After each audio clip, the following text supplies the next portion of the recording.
다 한패딩 앞바라는 불자심을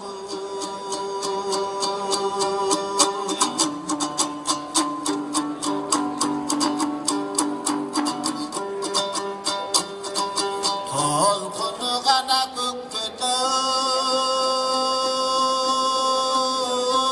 셀피디 돌고는 와 불안대 걸음을 임객된 자살 ömürde emgekten çıktın ey demimiz hayratı boşum emazır kaygıda durar eliniz büyüklüğü yüzül durmuşta ömürlü adayını üstümüz tüptü kırgız yurtuna düşündü gene töktümüz ömürdün hiçbir girdin ya ürlük ve yaşam öttümüz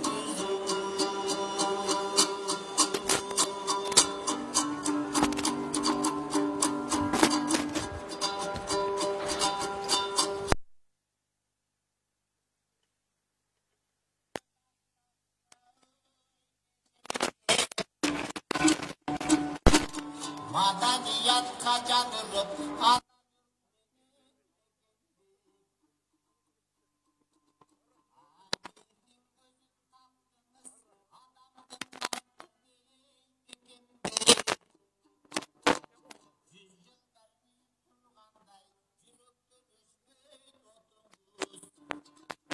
yaratkan tөгüp merimin değiştin tağını tozunuz. Саламатсыздар, урматтуу Говорит ТВ мультимедиалык агенттигинин көрүүчүлөрү. Азыркы тапта биз опера балет театрынын алдынан биз алып көрсөтүп жатабыз. 17 февралда сахна ханышасы Кыргыз Республикасынын эл артисти Токтогул Сатылганов атындагы мамлекеттик сыйлыктын лауреаты Жамал Сейдахматованы акыркы сапарга узатуу зыйнаты өткөнү турат. Биз акыркы сапарга узатуу зыйнатын жеринен түз алып көрсөтөбүз, андыктан бизден алыстабай туруңуздар.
Урматтуу агайын туугандар, урматтуу мекендештер, бүгүн жалпы Кыргыз элинде орду толгус оор жоготуу болуп, Кыргыз театр жана кино өнөрүнүн улуу актрисасы, Кыргыз Республикасынын эл артисти, Токтогул атындагы мамлекеттик сыйлыктын ээси, 2 жана 3 даражадагы Манас орденинин ээси Жамал Сейдахматов эжебиз 82 жаш курагында дүйнөдөн кайтып, бүгүн акыркы сапарга узатып отурабыз. Жамал Сейдахматованын ысмы Кыргыз театр жана кино өнөрүнүн тагдыры менен байланышкан, Кыргыз театр жана кино өнөрүн өргө сүрөп, бийиктикке жеткирген улуу таланттарыбыздын, улуу музыканттарыбыздын бири болгон. Жамал Сейдахматова 1939 жылы 21 сентябрда Ысык Көл районунун Темир айылында жарык дүйнөгө келген. 1956 жылы Фрунзедеги номер 5 орто мектепти аяктап, Ленинградтагы полиграфиялык институтка тапшырган. Табиятынан берилген шык жөндөн Жамал эжени искусствого кайрып келген. Анткени театрга болгон сүйүү ошол окуу жайды таштоого алып келип, 1957 жылы Кыргыз мамлекеттик академиялык драма театрына актриса болуп кабыл алынган. Жамал Сейдахматованын театрга келишине анын атасындай, энесиндей болуп калган улуу таланттар Муратбек Рыскулов менен Сабира Күмүшалиеванын, Даркүл Күйүкованын, Бакен Кыдыкееванын эмгеги ополтоодой болгон. Адегенде ушул Муратбек Рыскуловдун үйүндө жашап, ошол кишилердин тарбиясын алып, эмгек жолун баштаган. 1958 жылы тартылган Алыскы тоолорду аттуу көркөм фильмде Зиягүлдүн бейнесин аткаруу менен анын ысмы Атпай журтка аттын башкасындай таанылган. Ошол жылдан өмүрүнүн акырына чейин Жамал эжебиз театрда күчүрмөн эмгектенди. Жалаң башкы ролдорду аткарды. Көркөм тасмалардагы эң негизги кыргыз керемети болгон бардык көркөм тасмаларда Жамал эже этаптык образдар жаратты. Жамал Сейдахматованын ысмы кыргыз театр өнөрү эмес, дүйнөгө таанылды. Дүйнөлүк атактуу инсандар, режиссерлор Жамал Сейдахматованын талантына баа беришти. 2016 жылы Лондон шаарында бүткүл дүйнөлүк театр фестивалы болгондо 80 жашка толгон Жамал эженин роль аткарып атканын көрүп, ошондо бүткүл дүйнөлүк театрлар ассоциациясы дүйнөлүк искусствонун чебери деген атайын сыйлык алышкан. Ушундай сыйлыкка жеткенче Жамал эже сахнабыздын Каныкейи болду, Айганышы болду, Дездемонасы болду, Шафагы болду, Катаринасы болду, Найман энеси болду, Курманжан Даткасы болду. Жамал эже Кыргыз Улуттук академиялык драма театрында бардык улуу муундар залкарлар менен өнөктөш болуп бирге роль ойноду. Кыргыз киносунда Төлөмүш Океев, Болот Шамшиев, Симонкул Чокмоновтар менен бирге кыргыз киносун дүйнөлүк атакка алып келди. Өз замандаштарынан суурулуп чыгып, кайра куруу жылдарында жаңыча багытта театр керек экендигин түшүнүп, туңгуш жаштар драма театрын негиздеп, жеке менчик театрды иштетүүнүн дагы үлгүсүн көрсөтүп кетти. Жамал Сейдахматова жетектеген туңгуш театры Кыргызстанда гана эмес, дүйнөнүн чоң эл аралык фестивалдарында баш байгени багындырды. Россияда, Өзбекстанда, Казакстанда, ал эмес алыстын Колумбияда, Германияда, Иранда, Египетте, Кытайда, Түркияда туңгуш театры коюлган спектакльдер менен кыргыз театр искусствосун бийиктикке багындырып, чоң ийгиликтерди алып келген. Жамал эжебиз ушул жашка чыкканча эмгектен талган жок, чарчаган жок. Ошондой эмгегинин аркасы менен Кыргыз Республикасынын эл артисти деген атакнамга, Каныкейдин ролун аткаруу менен Токтогул атындагы мамлекеттик сыйлыкка, 3 жана 2 даражадагы Манас орденине татыктуу болду. Түрксой эл аралык уюмунун алтын медалын алды. Кыргыз Республикасынын эл артисти, Токтогул атындагы мамлекеттик сыйлыктын лауреаты, улуу актриса Жамал Сейдахматованы акыркы сапарга узатуу зыйнатын ачык деп жарыялаймын. Кыргыз Республикасынын президенти Жапаров Садыр Нуркожоевичтин көңүл айтуу катын окуп берүү үчүн Кыргыз Республикасынын президентинин аппаратынын бөлүм башчысы Базарбаев Кудайберген Базарбаевичти чакырамын.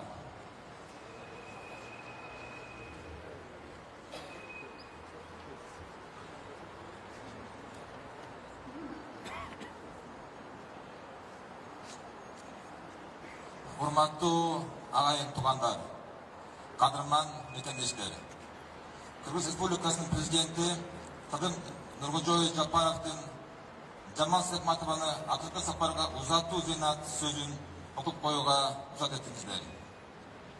Кыргыз эли орду тогуз оор жоготууга учурады. Ушул жылдын 16 февралында Кыргыз театр жана кино искусствосунун залкар таланты, Кыргыз Республикасынын эл артисти, Татоол атындагы мамлекеттик сыйлыктын лауреаты Жамал Сыдыкматова 82 жаш курагында дүйнөдөн кайтты. Жамал Сыдыкматова эмгек жолун Кыргыз мамлекеттик академиялык драма театрында баштаган. Бүтүндөй өмүрүн чыгармачылыкка арнап, Жамал атабыз улуу актриса катары талпа эмгек кылуунун үлгүсүн көрсөтүп келди. Кыргыз сахнасында белгилүү каармандардын мыкты образдарын жараткан. Кыргыз керемети деп аталган кыргыз кинолорунда бир катар ролдорду зор себепчилик менен аткарып, кыргыз кино жаатын өнүктүрүүгө чоң салым кошкон. 1958 жылы Алыскы тоолордо көркөм тасмасында дебюттук ролун аткарган. Андан соң Ташка баткан элестер көркөм тасмасында Жамалдын, Үрүкзардагы баян көркөм тасмасында Зууранын, Ак Илбектин тукуму көркөм тасмасында Бегайымдын, Курмандан Датка көркөм тасмасында Курмандан Датканын жана башка көркөм тасмаларда бир катар ролдорду өтө жогорку деңгээлде аткарган. Айтылган актрисанын талантына чек элдик режиссерлордо жогору баа берип келген. Кыргызстандын тарыхында биринчи жолу жеке менчик туңгуч театрын ачып, жаңы ыкмалар менен дүйнөлүк деңгээлдеги мыкты спектакльдерди коюп, Колумбия, Улуу Британия, Германия, Иран, Египет жана башка көптөгөн мамлекеттердеги эл аралык фестивалдарга катышып, бир нече баш белгилерине ээ болгон. 2016 жылы Лондон шаарындагы эл аралык театр фестивалында Жамал Сыдыкматовага дүйнөлүк театр искусствосунун улуу актрисасы номинациясы берилген. Залкар актрисанын эмгеги жогору баланып, 1976 жылы Кыргыз Республикасынын эл артисти Ардак намына татыктуу болгон.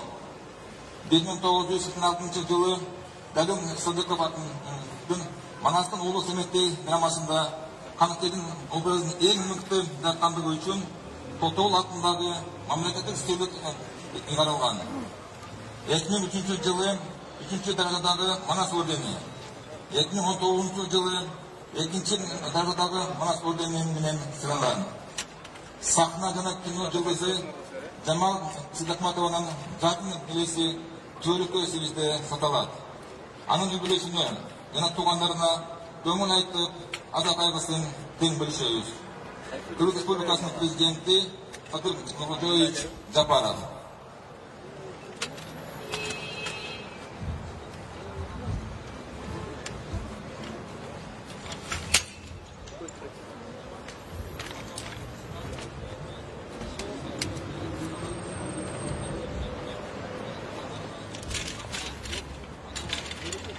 Сөз Кыргыз Республикасынын Жогорку Кеңешинин төрагасынын атынан Кыргыз Республикасынын Жогорку Кеңешинин төрагасынын орун басары Касмалиева Айда Камчыбековага берилет.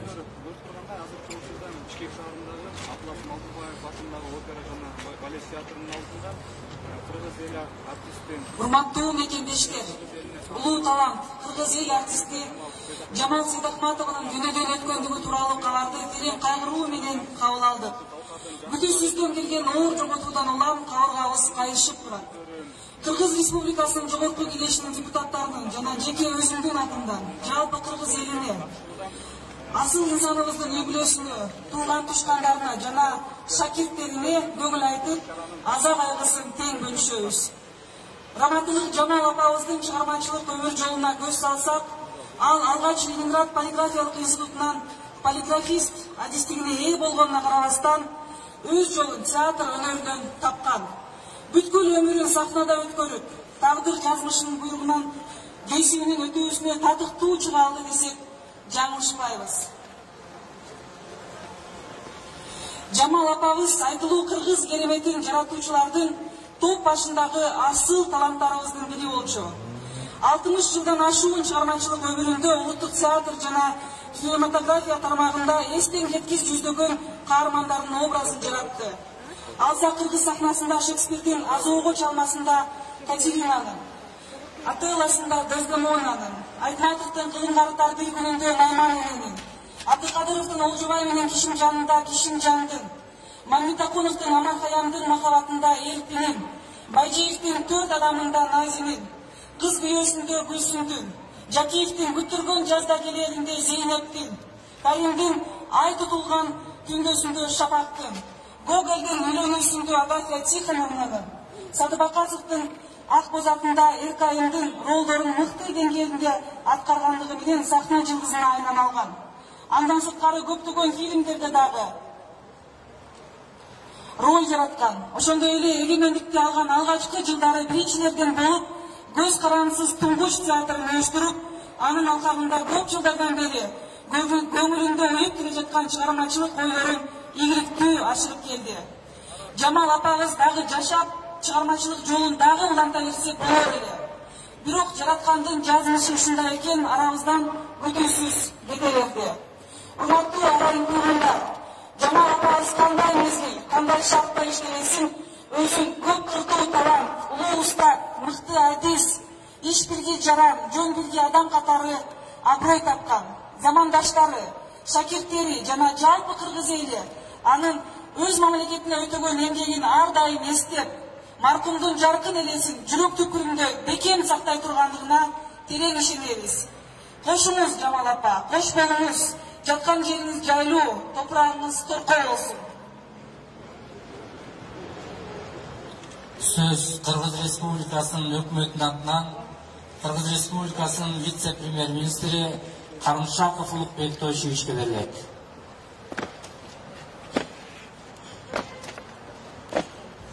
Урматтуу мекендештер, урматтуу Жамал эжебизди акыркы сапарга узатуу зыйнатына келген алыс жакындан келген калың журт. Бүгүн орду толгус чоң жоготууга учурадык. Анткени бүгүн Кыргыз Республикасынын эл артисти Токтогул атындагы мамлекеттик сыйлыктын лауреаты 3-чү жана 2-чи даражадагы Манас орденинин ээси, Туңгут жаштар театрынын көркөм жетекчиси, анын энеси, театр жана кино жылдызы Жамал Сейдакматова эжебизди акыркы сапарга узатып жатканын жүрөбүз. Урматтуу эженин агайын туугандары, Үмүт эже, Мурат энем, Ажар карындашым, өкмөттүн жана жеке өзүмдүн атынан Кыргыз Республикасынын премьер-министри Улукбек Мариповдун атынан сиздердин аза күтүү кайгыңыздарды тең бөлүшүп, терең кайгыруу менен көңүл айтабыз. Бул жалган дүйнөдө боору бүтүн, бүтүнү эсен жан болбойт тура. Сабыр кылыңыздар, кайрат кылыңыздар. Урматтуу замандаштар, көңүлдөн өткөн оор нерсе жок. Жалпы кыргыз казак журту сүйгөн асыл эжебизден айрылуу бул абдан чоң жоготуу. Ошондуктан сөздү айтуу абдан кыйын болуп турат.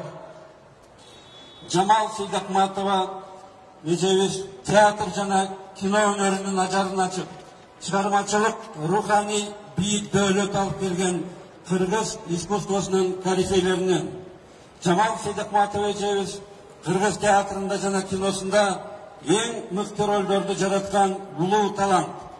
Биз доорубуздун залкар жазуучусу Чыңгыз Төрөкулович Айтматовдун башкы каармандардын элеси Жамал Сейдакматов эжебиз аркылуу тааныдык. 80 жаштын кырында Жамал Сейдакматов эжебиз Курманжан Датка энебизди тирилткен талант болду. Эженин бүткүл өмүрү Кыргыз театрынын Сахнат ордосунун сапары. Бул улуу сапар Кыргыз журтунун гана тарыхында эмес, бул ордош элдердин арасында унутулгус, кайталангыс өмүр болуп түбөлүккө жашап кала берет. Урматтуу мекендештер, Жамал эжебиз жакшы адам эле, Жамал эжебиз асыл адам эле. Жамал Сейдакматов эжебиз Кыргыз театрынын жүзү эле. Кош болуңуз Жамал эже. Жаткан жериңиз жайлуу, топурагыңыз торко болсун. Жамал эженин замандаштарынын атынан сөз Кыргыз Республикасынын баатыры, Кыргыз Республикасынын эл жазуучусу, Токтогул атындагы мамлекеттик сыйлыктын лауреаты Бексултан Жакиев агайыбызга берилет.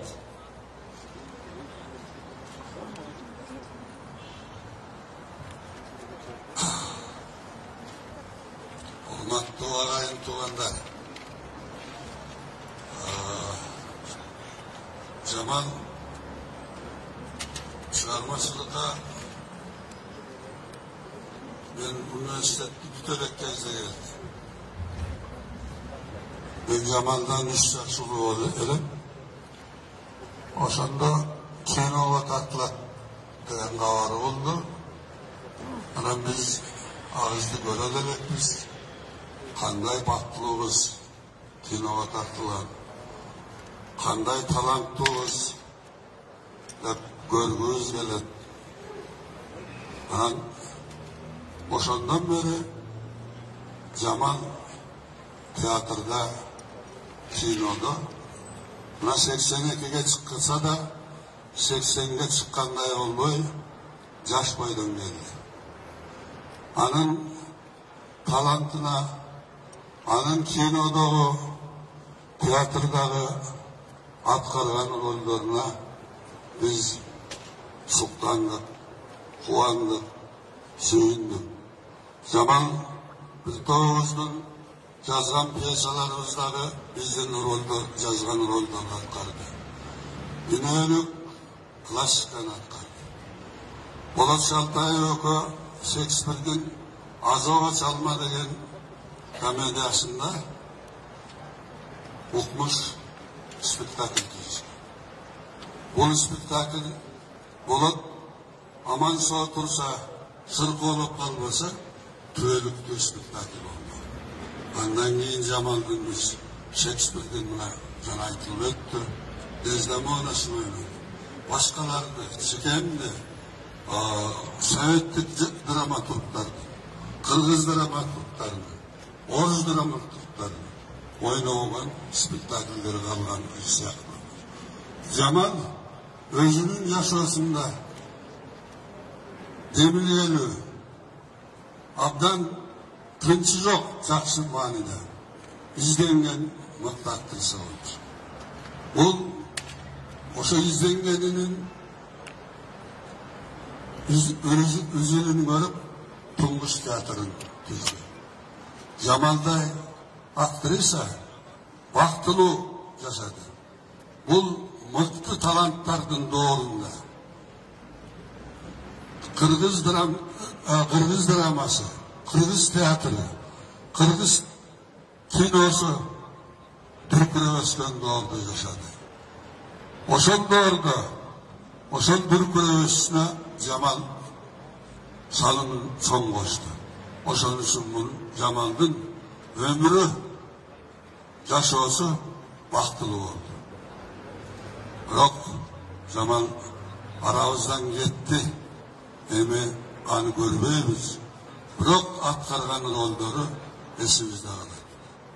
Жамалдай таланттуу кыздар, таланттуу уулдар кыргыз энелери аман турганда дагы жаралат. Бирок Жамал Сейдакматова бир ойдон калат. Эмне дейбиз? Биз ар бир адамыбызда болгон шаардын табыгыбыз кайышат. bilimimizde özümüzde gayret etmeli. Gayret bulun. Artı gayret olsun.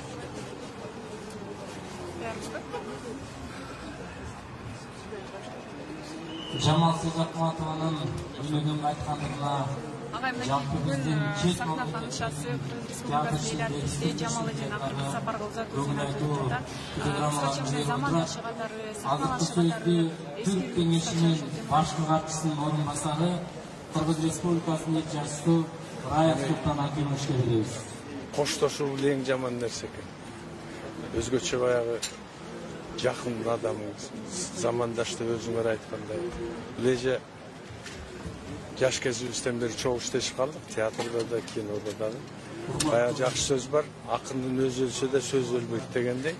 Бул иштин эмгеги кыргыз элинин көңүлүндө, элибиздин тарыхында жазылып калды.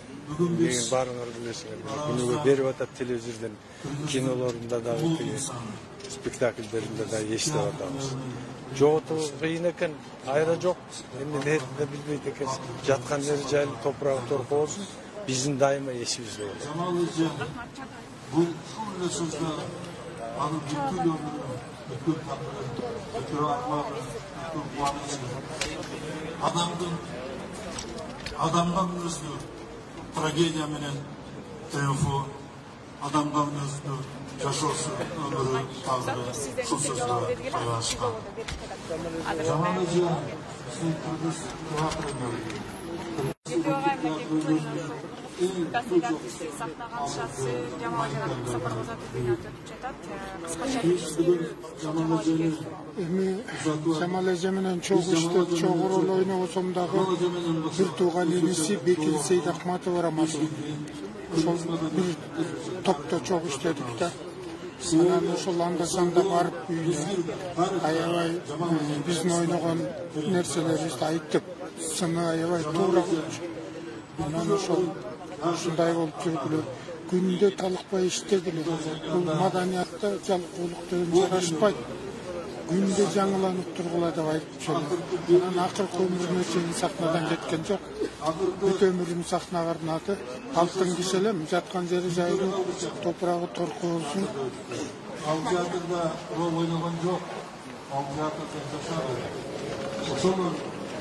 Ошол талант, ошол мектеп арасында өтүп баратат. Албетте, чыгармачыларда жазуучу болобу, актер болобу, актриса болобу, улуу адам болобу, албетте ал сөзсүз түрдө улуу адамдын ички улуу трагедиясы, ички арманы болот. Чыгармачыл адам эч качан ойлобош керек. Чыгармачыл адам ушундай бактылуу деп. Ал өзүнүн ички трагедиясы бар.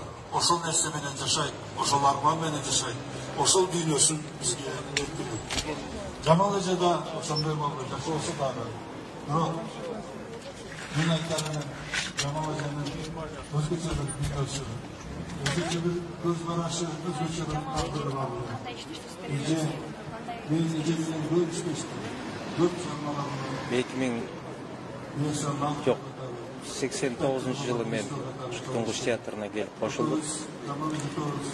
Ошондон тартып Жамал эженин бир эмес 5-6 спектакльдерди бирге чыгардык. Жамал эженин өзгөчөлүгү бул туюп билүүсү, замандын өзгөрүлүшүн алдын ала, орусча айтканда баягы интуициясы деген актёрго кездеги гана бир берилчү касиеттердин бири.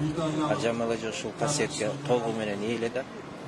Ошо багыт көрсөтүп, өзүнүн сезүү билиси менен мага көп нерсени таасир этти. Эгерде мен ушул актерлук кесипте бир нерсени үйрөнүп, бир нерсени колуман келсе, ошонун бир орчундуу бөлүгү билгенимден Жамал эжеге таандык да. Жаткан жери жайлуу болсун. Уулуна, кыздарына, неберелерине чын жүрөктөн баягы көңүл айтам. Чоң жоготу дейбиз, бирок бир чети Жамал эже ушу өмүрүнүн акырына чейин колунан келгенин жана келбегенин да жасады да. Бүгүнкү күндө жалгыз ушу Кыргызстанда Туңгуч деген атты Туңгуч театрынын өзүнүн салымы менен, өзү менен эмес, ошол артында келген көптөгөн таланттарды өстүрүп, өзгөчө бир иис калтырды. Ошол иистердин бири мен. Ошондуктан искусстводан маданият бул баарынан жогору турат. Саясат, башка маселелер бүгүн бар, эртең кетет. Бирок маданият бул дүйнөнү кыймылдаткан нерсе. Маданият дүйнөнү сактайт, маданият дүйнөнү өнүктүрөт. Ошондуктан ошондой инсандардын бүгүн кетип аткан арабыздан өзгөчө биз үчүн чоң жоготуу эски. Биз айтабыз, чоң жоготууга учурадык деп. Ар бир инсан өткөндө. Эмне үчүн биз ушул сөздү айтабыз? Себеби ар бир инсан, ар бир чыгармачыл адам эч кайталангыс, мындай адам болбойт. Ошондуктан ошол кайталангыс таланттардын бири Жамал эже. Жамал эже, барган жериңиз бейиш болсун. Жүргөн жериңиз бейиштин багы болсун. Сизди күтүп аткан биздин улуу инсандарга, улуу театр ишмерлерине, биздин Муратбек Рыскул баштаган аксакалдарыбыздан, Бакен Кылыкеева, Даркүл Күйүкө эжелерибизден ушулардын чоң театрына келип бартасыз.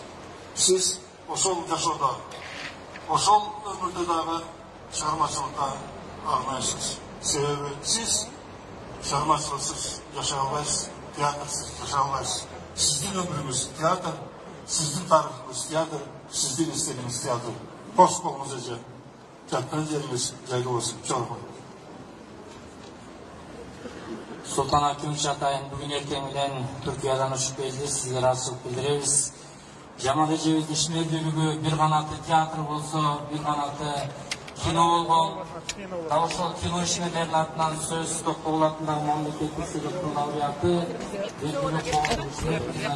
Садык Шеримовго берилет.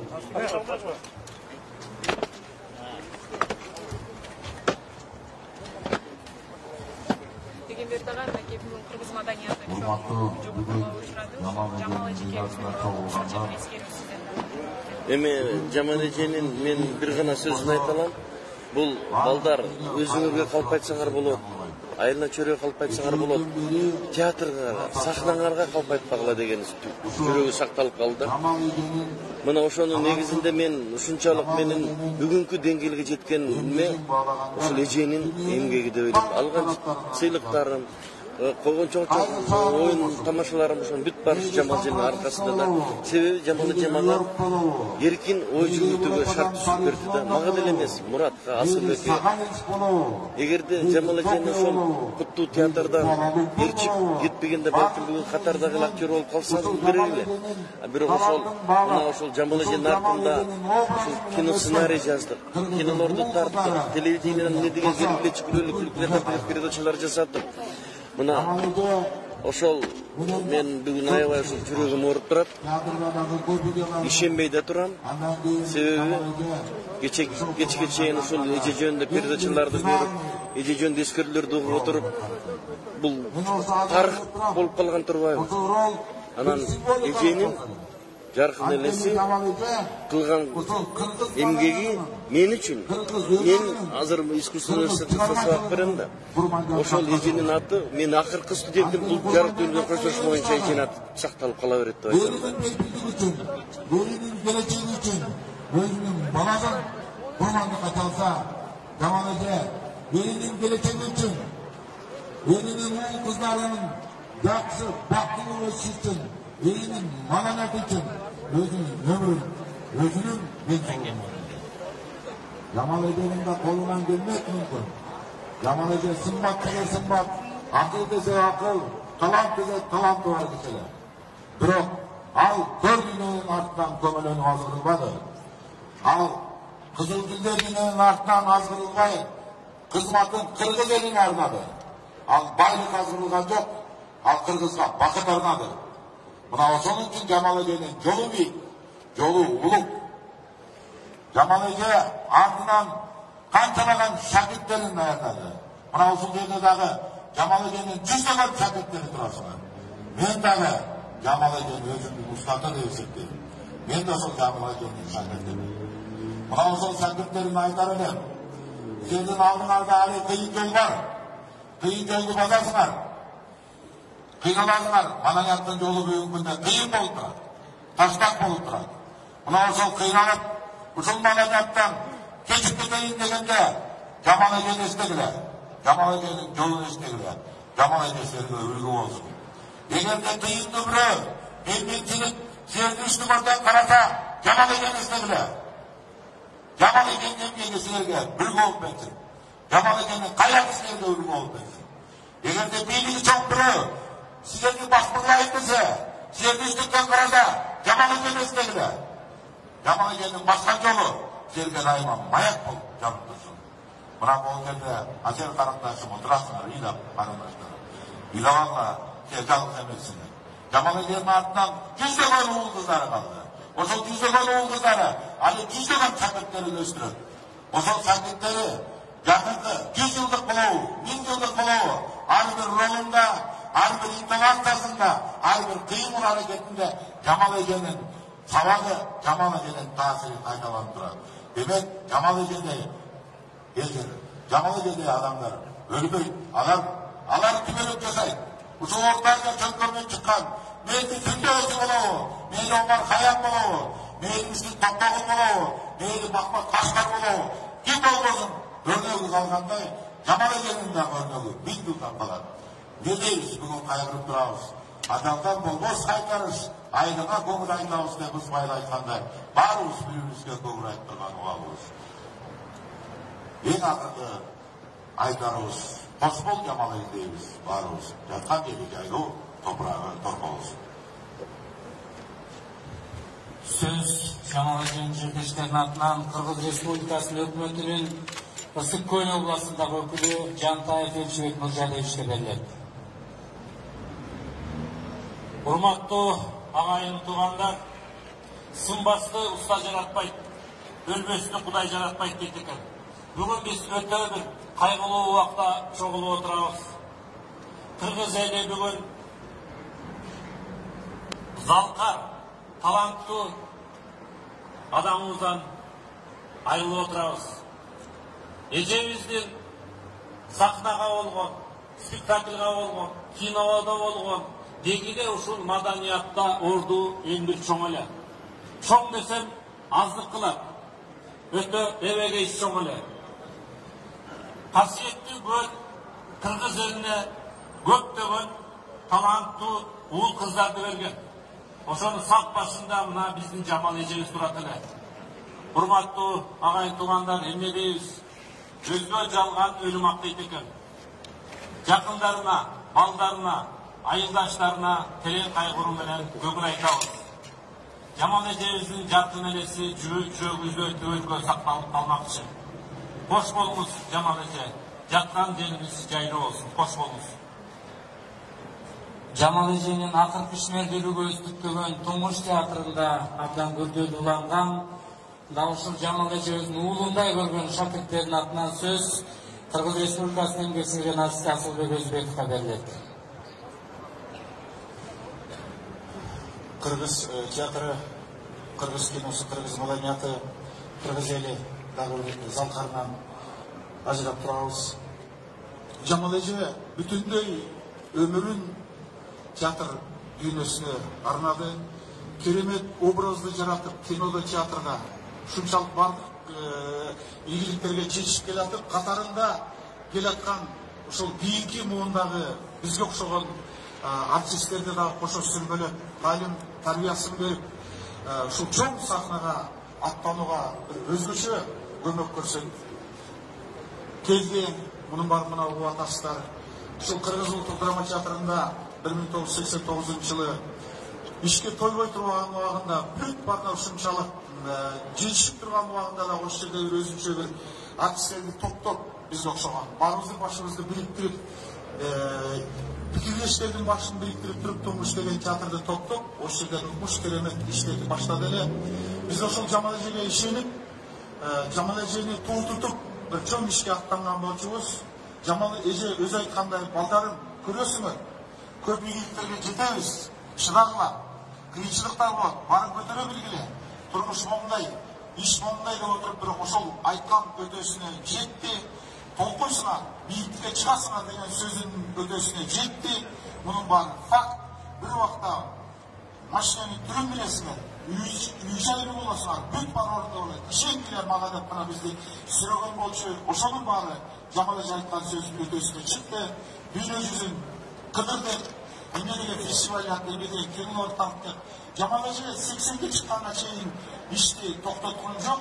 Ушул керек болсо ушул балдарды топтоп, кийинки студияларды түзүп, ушул балдарды бир театр дүйнөсүнө тартсам экен, кыргыз элинен дагы таланттарды чыгарсам экен деп, жаш балдарды 15 жаштан 20 жашка чейинкилерди чогултуп алып, сабагын берип, тарбиясын берип, ошолордун мыкты спектакльдерин коюп, эң акыркы убактарда эле ошолордун баарын канатта калкалап барып, Кытайга чейин алып барып келип, мени укмуш керемет иштердин баарына жетишти. Баары ошол пленкада калды, образдар бар, азыр ар бириңиздин көз алдыңыздарга тартылып атат болуш керек. Айла жок. Жамал эже көзүнүн түрүсүндө сыйдын баарын көрүп кетти, мамлекет тарабынан, кесиптештери тарабынан, бийик деңгээлдердин баарына жетти. Эң мен сүйүнүп турганым 2019-жылы Ош шергесинде өткөн Делябалык фестивалда ушул Жамал эженин 80 жылдыгына арналган фестивалда Жамал эженин Ош жерде бир жума толкуп жүргөнү, ушунчалык бир дем менен ушунчалык өзгөчө бийиктикке чыкканын көрүп, мен дагы Кудайга тоба деп атам. Мына ушундай сый урматтын баарын көзүнүн түрүсүндө Жамал эже кетти, көрүп кетти. Эми азыр дагы ушундан мына жерде өзгөчө бир жакшынакай урмат менен сый менен акыркы сапарга узатып атабыз. Жамал эже жаткан жериңиз жайлуу, топурагыңыз торко болсун.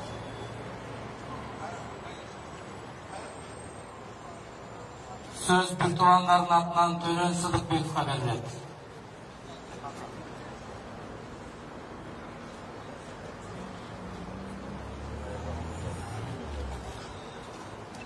Урматтуу агайын туугандар, Жамал эженин бул жарык менен коштошуп кеткени бир туугандардын бирге калпарын күнсүрүп кеткендей болду. Себеби Жамал эже биздин сыйымыбыз эле, биздин туубуз эле. Мени кино тасмаларында чоң дарыяга искусствонун дарыясына Жамал үчүн өтө катуу чоң жоготуу болуп атат. Себеби Жамал өзү мүнөзү жагынан жумшак, аябай. Анан кийин мындай чыныгы чыгармачыл киши болгон. Анан менин жолдошум Болот Ибраев деген театралдык режиссер. Бул театрда көп жыл баш режиссер болуп иштеди. Менин жолдошумдун героинасы болду. Бүт башкы ролдорду ушу Жамал аткарган. Жамал менен сахнада устат эмес, биз Жамал менен жолдош да болдук. Жамал менен курбуда болдук андан кийин. Жамал менен дасторкондош болдук. Жамал менен чыгармачыл өнөктөш болдук. Ошон үчүн бүгүн мен үчүн өтө чоң жоготуу болуп атат. Биздин балдарыбыз бирге чоңойду. Биз үй-бүлө менен катыш болдук. Балдарыбыздан өтө катыш болдук. Ошон үчүн бүгүн мен үчүн өтө чоң жоготуу. Мен эми кичине толкунданып дагы жакшы деп атам. Бүгүн биздин мурунку поколениянын кыздарынын ичинен магикандардын акыркысы кетти деп ойлойм. Мындан кийин дагы драмалык актрисалардан дагы бар, чыга тургандар бар, Жамалдын ордун баса тургандар бар. Бирок Жамалдын орду такыр башка. Жамалдай болуш кыйын. Бирок кийин орун басарлар болот деп мен ишенем албетте. Анан эми жаткан жери жайлуу, топурагы торко болсун. Бул мен үчүн эле эмес, биздин үй-бүлө үчүн эмес, биздин балдар үчүн эмес, жалпы Кыргызга чоң жоготуу болду. Эми жаткан жери жайлуу болсун. Башка эчтеке айта албайм.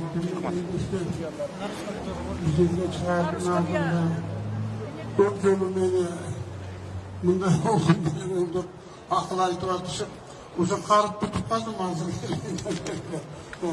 Чындыгында бул кызды мен кичинекей чагынан бери кызым катары, жакын карындашым катары, номер 5 мектебинде окуп жүргөндө, ошол жерде ырдап жүргөн ырым эң ушунчалык абдан ошол кызга абдан эмгек этип жүргөн жакын кызым эле. Анан ушундай кыйын учурда бир-эки ооз сөз сүйлөп койгонго, может быть, где-то дагы бир бөлөк жерде сүйлөсөң, может быть, мындай тайып кетиши мүмкүн. Анан эми могу жерде ал кызым менен ушунчалык жакын болгондуктан мен бұл киши менен абдан жакын сүйлөп кетейин. Бұл кызым менен чогуу көп жыл бирге болуп жүрдү. Көп жыл ушул байке момундай кыларды тигине деп көмөлөрдү эметти. Бул эми кайталангыс адамда келбей турган адам эле. Эмне дейбиз? Bir жолу күнүп туруп мамамды карып баратабыз байке. Ушул карып баратканда bir akımdın bir emesi veren ошол сизге айтып коеюн дедимди. Эми айтып кой, ал сизден мени батыраак бүттүп атат десем, мунун махаббатын кайын кучак келсе экен, мени дагы кучагына алса экен, өмүрүмдүн аягына жеткенде менин сүйүм, элимдиги жакшы болмойн, элим үчүн ушул элимди сүйгөн ушундай адам болсом экен деп өзүнүн эмесин айтып кеттилер. Эми кымбаттуу туугандар, сүйлөй турган көп нерселер болот. Сүйлөй турган адамда аргандай эме болот. Ошондо адамды түрткүлөп болду бүттү давай деп турган бул начар ишсиздик. Мен көп сүйлөбөйм, бирок жанакы кызымды мына ушул кетер алдында дагы көрүп жүргөм. Мына кыйын акыбалында көрүп жүргөм. Абдан ушундай эмеле, жаткан жери жайлуу болсун, топурагы торко болсун, дайыма амандашан болуп, балда акырасы жакшылыктап келсин. Рахмат. Рахмат. Урматтуу агайын туугандар, Жамал Сейдахматованын дүйнөдөн кайткандыгына байланыштуу биздин чет мамлекеттерден көңүл айтуу телеграммалар келген. Ушу менен тааныштырып коюуга уруксат этиңиздер. Түрксой эл аралык уюмунун төрагасы Дүйсен Касейинов агайыбыздын көңүл айтуу каты.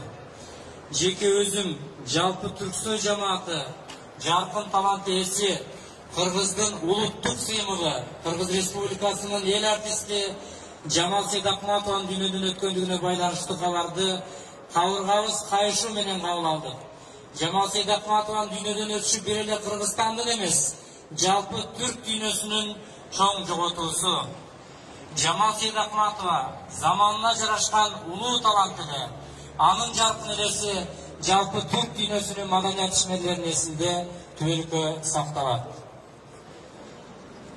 Казакстан Республикасынын театр ишмерлер союзунун көңүл айтуусу. Урметтүү кыргызстандык бауырлар, Кыргызстандын халық артисти, таанымал Залкар театр жана кино актрисасы Жамал Сейдахматованын дүйнө салууна байланыштуу бауырлас кыргыз элине және отбасына кайгырып көңүл айтамыз. Театр өнөрүндө да, кинодо да өзүндүк кол тамгасын, адал эмгегин, өчпөйтүн бейнелерин калтырган Залкар актрисанын өмүрдөн өтүү казак элинин да көңүлүн босатып, жүрөгүн тебиретти. Жамал Сейдахматова сынды биртуар тулгалар жалпы эл дүйнөсүндө, анын ичинде казак элинин эсинде меңги сакталады.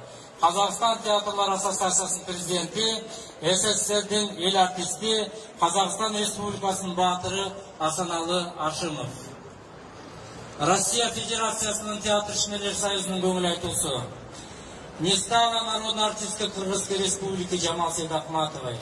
Я разделяю это огромное горе, которое постигло всю театральную общественность Кыргызской Республики, поклонников театрального искусства и кино. Ведь все, что сделала для своего народа, это удивительно талантливая, самобытная, прекрасная актриса, переоценить невозможно. Не будучи профессиональной актрисой, Жамал Сейдахматова стала для своего народа театральной легендой. Светлая память о Жамал Сейдахматовой навсегда останется в сердцах всех тех людей, кто знал ее и любил.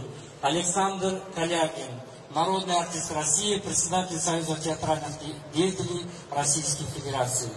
Ушундай эле Өзбекстан Республикасынын театр ишмерлер союзу төрагасы, СССРдин эл артисти, СССРдин мамлекеттик сыйлыгынын лауреаты Якуб Ахмедов дагы кыргыз калкына театр ишмерлерине көңүл айтуу менен өзүнүн телеграммасын жиберген.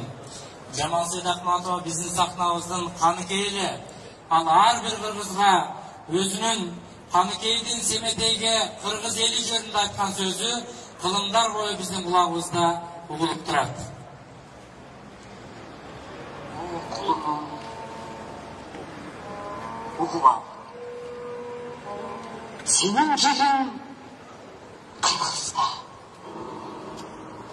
Otarın aldan жылқы көп, оғып қандан қылыш көп. Жашығынан құрчы көп, жанжыр қатқан ірчі көп. Адырынан тегіз көп, арығынан семіз көп. Жалқысынан егіз көп, ұлының жапан шыққан жымыш көп. Телегелік деп тегіз, жері соның қырғыздың. Өзегін берген өз десе, құлының ел соның қырғыздың. О, құлының... Айсыл қайран Жамал әже, мына сіздің үніңіз қылымдар бойы біздің маданиятымыздың алтын тамғасы менен жазылып өшпес болып қалады. Сіз қырғыз маданиятын танытуда нар көтергіс еңбек қылдыңыз. Сіз қылымдар бойы маданиятқа ақ қызмат қылуының үргісін жаратып кеттіңіз. Сіз көрушілердің көз алдында Дауышул Ханыкей Курманжандатқа менен қалдыңыз.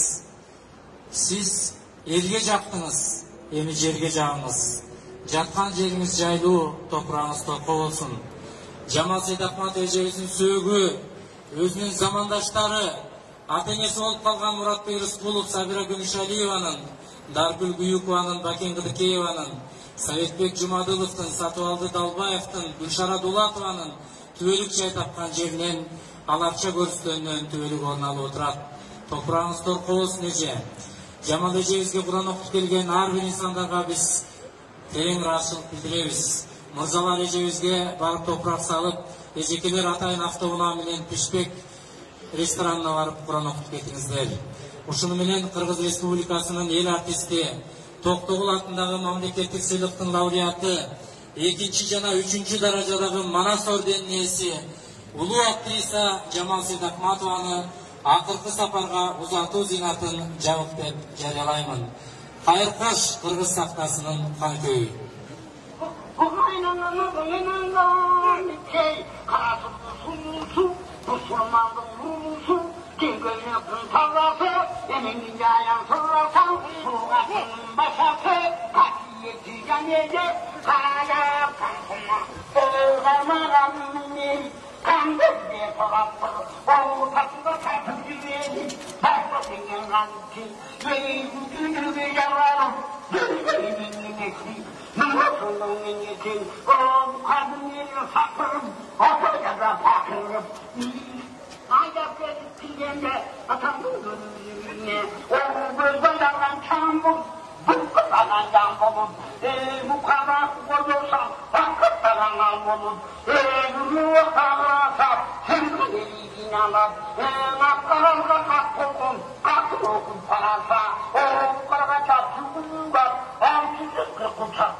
урматтуу габаритов мультимедиалык агенттигинин көрүүчүлөрү, азыркы тапта Кыргыз Республикасынын эл артисти Токтогул Сатпаев атындагы мамлекеттик сыйлыктын лауреаты Жамал Сейдахматованы акыркы сапарга узатуу зыйнаты өтүп жатат.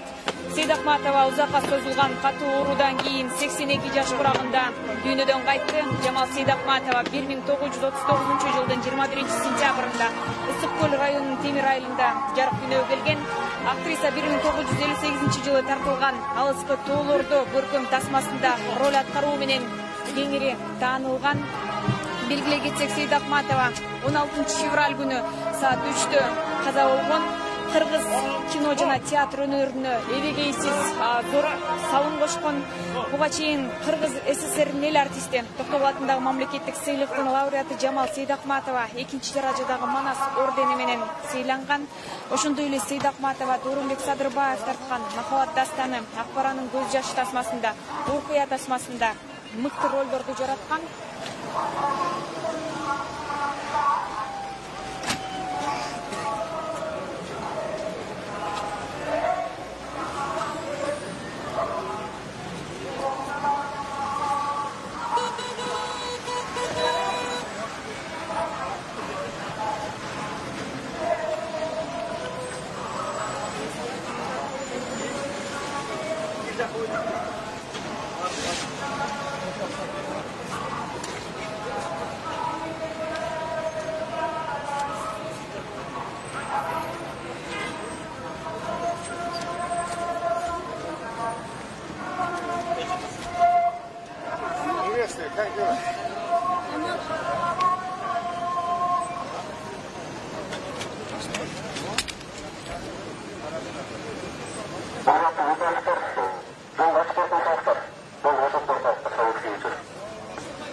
Kaldı.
Vaktin beri janında olmuş, daima da barıp turatu. Nesi bu nelerden geçildi, neye geliyor? Indamaz. Ayıda geçiyor, şimdi bunda şu hazırlıkta bizden ahvalımızda, madaniyatın ahvalını görüp şu ayda geçiyor. Özünün жашоосун, Türkçe'de жашоосун негизи чыгармачылыкка арнаган аял. Мен ушул баягы 16 жылдан бери жанында жүрдүм, акыркы жылдары бар билем. Ушундай бир фанат адамды, ушундай өзүнүн кесибин сүйгөн адамды биринчи жолу көрүшүм. Мен ойлойм, бизге аябай жакшы. Дайым жолдо болот.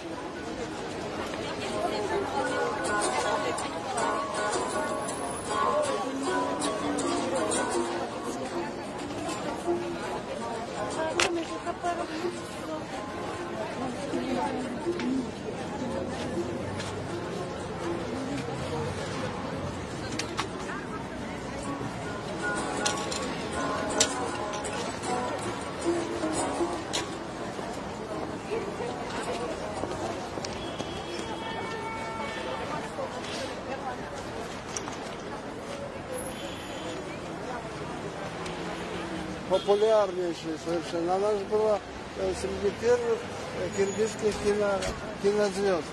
Наравне с Кадыкеевой, с Рыскуловым, Джамановым, с Арсеном Муравьевым. Я тогда учился в школе. Она была кинозвездой. Далеко в горах фильм такой я видел, был еще школьником.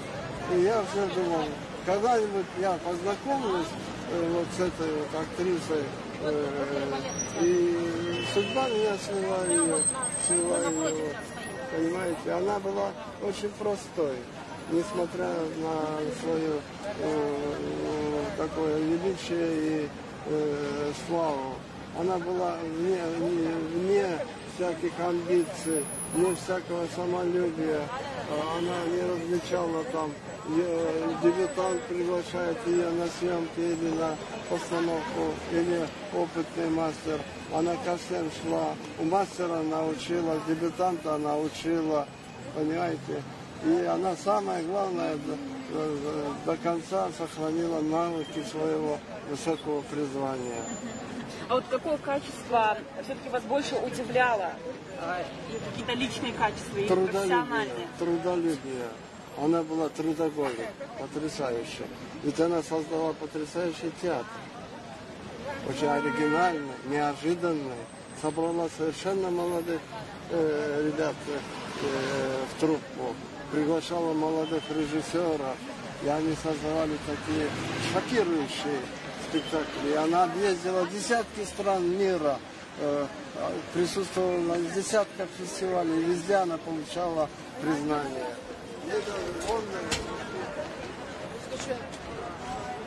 Шул сахнаны, театрды жоғары балады. Сахнаны ыйық супара қатары көрші. Сахнаны тебелеп деп себеш керек дечі. Шу қайда жүрбесін, қайда болбосын. Шу еліне бір жақшылықты қалачы, жақшылықты тілечі. Ой, Құдайым бай. Қандай зор талант еле. Эженин ошо аткарган ролдору менен, эженин театры менен канча эл ошо маданиятка сугарылып, театр менен өсүп келатабыз. Мына ушул чоң залкардан айрылган бүгүнкү күн баары кыргыз эли үчүн кабыз-кабыз, кабыргабыз кайышып, жүрөгүбүз сыздап, эл журт ыйлап турган учур азыр. Кандай дейин?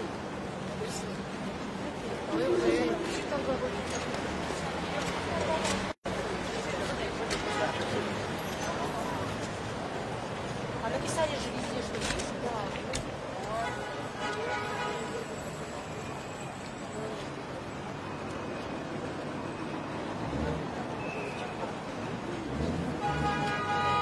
Бір Урматтуу Говори ТВ мультимедиалык агенттигинин көрүүчүлөрү, Кыргыз Республикасынын эл артисти, Токтогул атындагы мамлекеттик сыйлыктын лауреаты Жамал Сейдакматова эжебизди бүгүн акыркы сапарга узатуу зыйнаты өттү. Ал 82 жашында дүйнөдөн кайтты. Жамал Сейдакматованын сөөгү Борбор калаадагы Аларча көрүстөнүнө коюлат. Биз азыр түз эфирде жыйынтыктайбыз. Саламатта туруңуздар.